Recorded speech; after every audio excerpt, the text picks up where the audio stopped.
Hello, Ben here from Supercoach Insider, bringing you my team into round 9. I'm kind of glad I held off a little bit. I thought I'd pull a swizz this week and wait for teams to be announced, and I am glad I did because it did change things a little bit. Before I move on, SC Insider 100, you can find us on Facebook, Twitter, and Twitch. Also audio platforms as well, Spotify, SoundCloud, Stitcher, you name it, and on the YouTube. So impressed with the YouTube. I can't promote it enough how much we love the interaction and the community and the support we get from YouTubers, because it used to be all about the audio, and then we made a decision, I think it was a couple years ago, to start releasing some videos and putting them on YouTube.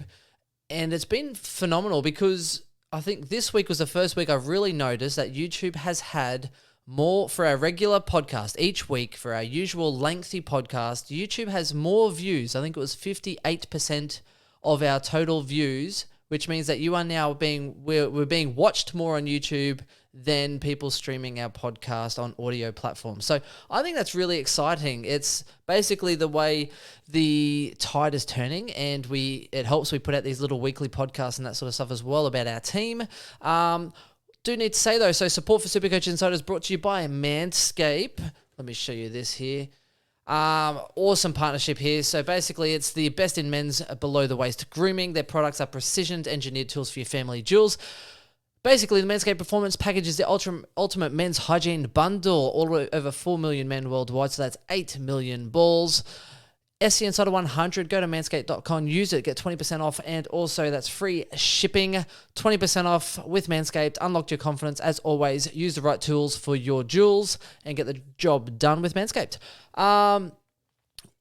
Also, we're going to be having a bit of the splash as well. I might be double parked here, ladies and gentlemen, so it's been a long week. This one's got a little bit of frothy to it. Oh, the calmness. The calmness. So, this week, let's have a look. I scored 2,296.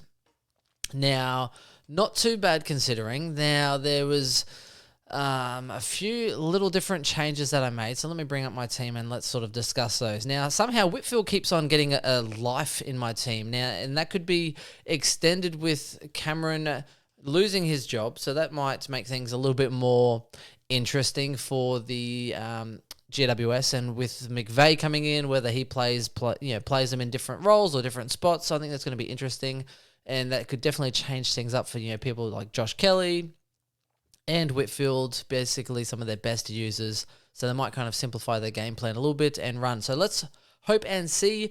Last week, it worked out pretty well with Hewitt being out. I actually had a little bit of leeway. I was looking at McCartan and a few of those things. Now, if I had have known McCartan and DeConey were going to do really well, both of them, then I probably wouldn't have looked to upgrade. Basically, the drama I had last week was I was going to VC McRae, and I kind of made this real stupid last-minute decision where I didn't want to get tempted by a 120. I was like, if Dunkley's going, if he's going big or he's not. So I was like, if I go on Dunkley, he goes 140, 150, then I'm like, okay, then I'd take it, right? And I was like, otherwise, I don't want to get sucked into this. 125, I'll probably have to take it, and then Neil just absolutely goes ham. So, bad decision. I was a big advocate for taking the 144 from McRae because that average is larger than anyone has averaged at all during the season. Even now, currently, with Neil's average of 138, or what it would have been previous years, no one averages that high. So 130, 135, it's usually more than anyone will average over a season. So you take the points. People get greedy and like, oh, he's going 200, or the Lions are going to win by 200, or 150, or 120, and people just lose money, lose bets, and lose their positioning that they already had. So basically, for me, it's I wanted to upgrade, and the reason I kind of had to upgrade is because I had to think about $240,000 cash in the bank. If it sits there for another week, then it's not really doing anything. It's not really getting me points on field. I'm not really transitioning my team. Hewitt was still out, so I was looking to kind of go for the double upgrade. I was really keen on Parker, and I wanted to try and double upgrade my team. Now, how it balances, and I talk about this a little bit, with Hewitt being out, I was trying to then upgrade to kind of balance my premiums, if not advance it. And I've done this previously. So when Cripps was out, I just brought in another premium, so that way I'm playing the same amount of premiums this week as I was last week. And then if they return, then I'm playing 2 more premiums than I was 2 weeks ago. And that's the kind of logic that I've done around that. So last week when I was looking, I was, okay, who do I really want in my side? And I'm flexible on a few people. Like, Martin obviously will get out, and Butters will be flexible. Cornelio, Brody, they're kind of flexible. Like, I like them, but they can move at some point. So I'm looking for these premiums that I really want, not someone of value like a Dangerfield at 450k or trying to go a Zorko or at 510. I'm looking at people that I really want that look to be definitely top 6 in their position that I really want in my side. And for me, it came down to bloody English from the Bulldogs, all right? Stewart, and I wanted Steele, and I wanted Mills. So there were 4 people that I really wanted in my side. Now, the problem was Mills was extremely expensive, as was Steele, right? So I'm probably looking at them around the buy time to try and sort of go there. Stewart was overpriced. I think it was only about 20,000 more than his starting price, but it was still overpriced. And I was like, well, he's someone that I could just pay up for and just bank that in, right? And the other one was English, obviously, he's injured. So for me, I know it didn't work out well. I wasn't really chasing the points of Stewart. I knew that he'd probably get a little bit of attention, but when I looked at my side, I really wanted him in my team at some point. And if I was going to upgrade, at least if I try and look at a few key pillars that I really want, he was one that I just thought, look, I'm just going to lock it in. Now, I was expecting better than a 74, but I can't be upset because now I have Tom Stewart on my side and I know he's going to bounce back and do better anyway. So it is a good upgrade in my opinion. Just a little bit unfortunate that it cost me a few points this week. But that's pretty much how that logic sort of stood. So when we have a look at this week, it's a little bit interesting. So McDonald managed again for the second time. I'm looking to sort of move him on. I have toyed up with the notion of O'Driscoll, Berry, and a Mead or a McDonald, and then using sort of one of those as a loophole. The issue is that Mead, who isn't playing, so he's a good one, but they play, I think, halfway through the round, which means that I would have to go McRae. I'd have to go McRae as my VC, so that way I could then put a C on Neil or Oliver. Now, here's the silver lining, because I had a look, and if I go O'Driscoll out, then yes, I can keep a McDonald's, but that's not really going to benefit me anyway. Realistically, I would flip him next week for Clark, so it's not a real big deal. What I am looking to do is probably even keep O'Driscoll this week, because I'm still going to get the same amount of premiums and I'm still going to make the same amount of upgrades and I'm still going to get a couple of rookies, except now with O'Driscoll out, and he definitely won't play. It's not the McDonald's situation of last week. I can now do a VC on Neil and then I can take a C on Clary. So I'm assuming Neil or Clary both have the high potential to be really damaging against Adelaide, against West Coast. That's what I'm thinking this week. I think that's probably where the most points could be gained as a captain. And, McRae will probably do great McRae things, but when we talk about high ceiling, McRae generally doesn't pull out 170s, 180s.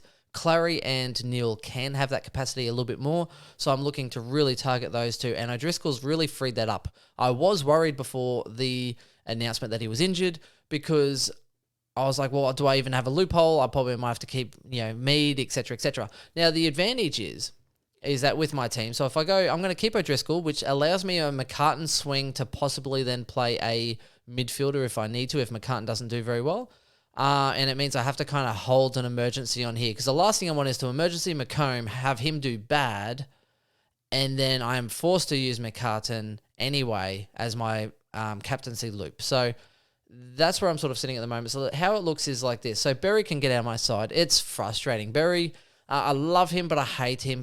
Came out at the start of the season, butcher, threw it onto the boot, bombed it long, to the point where you're like, can you even see, mate? You're just booting it to the opposition, booting it long. And then he comes in, and now he's holding it up too much. He gets the ball and waits for the defense to set up, and then still makes a poor choice. So it's one way or the other. He hasn't quite got that blend yet of being able to make a decision, move it effectively. So don't just bomb it on the boot and be rushed, but then don't be too long, because then everyone gets set up. So I found him very disappointing, because he had so much potential a couple of years ago, and he hasn't even hit a ton, which I'm really surprised with. So His break-even's 100. I was considering seeing if I can get rid of O'Driscoll and holding Berry and get my premiums that I'm looking at, but then I've run out of cash. So it's one of those ones where I don't have enough money. So unfortunately, it looks like Berry kind of just has to go. And then next week, Clark will probably be the one playing on field. So it kind of balances out a little bit. So I might have to play a little bit of rookie roulette this week. But if Clark's on there for round 10, that really means, 10 and 11, 2 weeks of rookies. After that, 12, 13, 14. You're playing rookies on field anyway to fill your 18. And then by that point, I should be able to bang full premium and culled with an actual designated loophole. Hopefully, if I have 18 for the final 2 rounds, a designated loophole to be able to really set me up for the back end of the year and then really start to charge home. So I'm looking at using another boost. I've used 2 before this week. This will probably be my 3rd. The reason is it's a great week for a boost because there are 3 options as far as a downgrade. Now, I am passing on Rioli by the looks of it. Carroll, I'm quite liking. I know they have the first bye, but he's playing forward flank as in listed as there. I believe Voss has more confidence in him. I've talked to a couple of Carlton folk who seem to really rate him, so I am banking him in. And fingers crossed that it works out, obviously, but that's what I'm sort of looking at doing. I'm looking at getting rid of the dead weight in my team.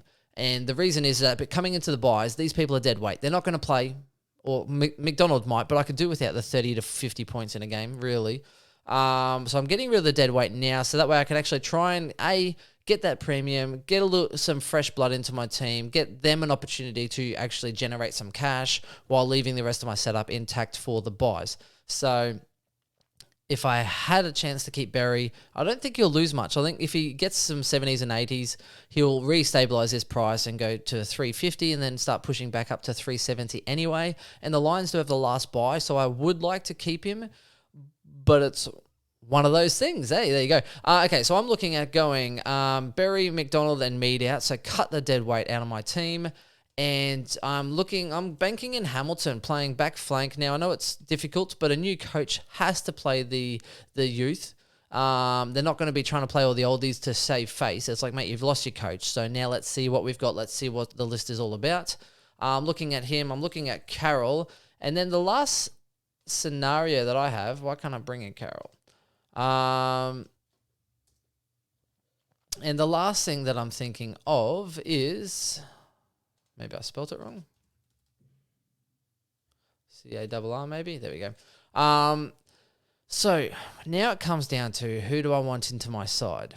And Hamilton, I don't want you in the midfield, mate. Bugger off. So who do I want into my side? And realistically, it comes down to I would like Darcy Cameron from... Is it even Darcy? Some Collingwood flog. Cameron, I'm looking at Cameron possibly as far as... he would be a decent option. Darcy Cameron, 368,000. I did speak about him on the pod as well. 108 last week, a little bit better the week before that. Playing sweet for the Bulldogs, so I think he does have the capacity to do well. I don't really need a forward, though. I mean, I've got Dunkley, Parker, Brodie, Cornelio, Butters, Martin. Now, you can argue, obviously, Brodie, Cornelio, and Butters aren't that great, but I would also argue Darcy Cameron is also not that great. Some rucks do really well, some rucks don't, and he's done pretty well recently, and I think he'll do well again this week. I can understand the logic between having a bit of a stop-gapper, someone that can fill you a role now, get you some 80s to 110s. He has the last buy, so I see merit in it, and if I could afford him without giving up, say, a Martin or someone like that, I would definitely consider it as an option.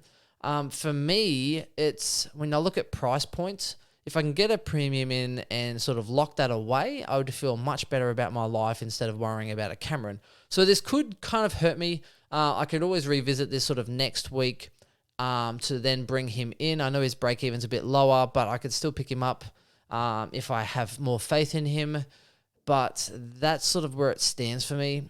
I'm not extremely confident. I like him, but I don't think he's the best player, Cameron. So it's a hard one for me. Now I'm looking at premiums under this price, and it comes down to pretty much Brayshaw or Petrarca. Now, Brayshaw, let's have a look. Let's get this forward back into our mix. So 570,000. He has dropped a little bit. Did well on the weekend, and I think he has a lot of merit, but the issue that's kind of holding me back is Fife coming back into that side shortly. Fremantle, as Swizz and I have also touched on, had an extremely soft start to the year. So it's going to get a little bit harder. I can imagine the better teams are probably going to put even more weight and pressure and time into Brayshaw. He's worked through them pretty well so far, getting a couple of 90s. Last year it would have been a 50. So I think he still might average, 110 to 115 sort of range. But I'm talking about trying to really make an impact as far as trying to get back in towards that sort of, top few hundred. So I am going with Petrarca. Now, the reason I'm going with Petrarca is their next couple of games are extremely soft. They play West Coast this week, North Melbourne next week, and he could rack up 30 touches, kick a couple goals with his eyes closed. So it's a funny one because Petrarca generally lifts for big games and against big opponents because he's that real impact player, but I feel like he could also coast along and get to 115 to 120. And he's someone we talk about his back end of the year last year is something that I'm really looking at and taking note of. So when we have a look at 2021, I'll just have a quick squiz. So the back end of his year, 123, 173, 125, 92, 148, 111, 126, and 85. So, Adelaide were down the bottom, Gold Coast were down the bottom, Hawks were down the bottom, and GWS were kind of around the mark. So Hawks and Port Adelaide obviously were doing well. But so, yeah, he lifts really big for those games. So price point is 559,000. So I think it's just a great price point, something that I'm really looking to get on top of. I believe that quite a few teams have already jumped on him, and it's something that he can really charge forward at, averaging 114.4.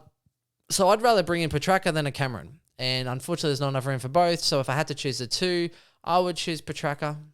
I think that's just how it is. So that's pretty much where I'm sitting at. Now, the great loophole option is I can just wait. I'm not going to put an E on my bench here. Wait for McCartan to play. If it's all good, then Bang O'Driscoll can now become my captain. If not, then all I'm going to do is switch Whitfield in for Driscoll, and I would just go the old switcheroo, and I would then put an emergency. I'd just then take a risk realistically and put Carroll or someone or rather, I'd just switch it, and then I'd just take O'Driscoll as my captain and do it that way. So I imagine I'll be taking McCartan. Anything in that sort of 70 sort of range, lock it down. I'm not too fussed with that, so I guess we will wait and see whether that eventuates. Again, I'm not too concerned with the fact that I've got all these playing bench players here, and realistically, I haven't had much of a loophole for the whole year, and I think it's kind of worked out well because I'm about to cash in. So that's it for my team, everyone. Let me know what you're thinking. Let me know how you are going. Next week, I'm looking at Driscoll down to Clark and basically then looking to make an assault. Future priorities for me, basically looking at making sure I try and get 18 each round. And I've still got 20 trades. I'm looking extremely well and extremely strong. So basically my strategy is if I don't have 18 coming into a bye round, so for instance, the first round, then I might look at moving a Whitfield to another premium if I have enough players for that round specifically. So that's where I might try and get a little bit more aggressive and try and upgrade my premiums from someone who is doing okay to maybe someone better if it's going to get me those points on field for that specific week. But it gets a little bit more confusing and complicated. So I'll let you know that as we get into the bye rounds and some different ways around it. There are some different strategies to really maximize your advantage. You want to end up coming out of the bye rounds with a higher rank if you are playing for overall. And again, if you're playing for leagues, then definitely rack up some of that cash and look for some value because there is some great value out there at the moment. And you can really fill your boots with some good point of differences that aren't highly owned. And that's it. So please do like, subscribe, support our sponsors as well, everyone. SC Insider 100 is our discount code, 20% off manscaped.com. Also go check out splashvoca.com.au and obviously earnu.io for your cryptocurrency bets. I've won the last 2 weeks. I've played it safe, been a bit of a chicken, but yes, bank those points. That's it. Captain this week, I did say. So I'll fix this. Neil, my VC, into Clary with my captain. And then I imagine that O'Driscoll hopefully will make it my captain and I won't go to Oliver. I would like Gawn, but I'm not sure if I'm going to bank him in. I think I'll just back Clary in to do what Clary does against weak teams and beat them up. So talk to you soon, everyone. Thank you. Bye.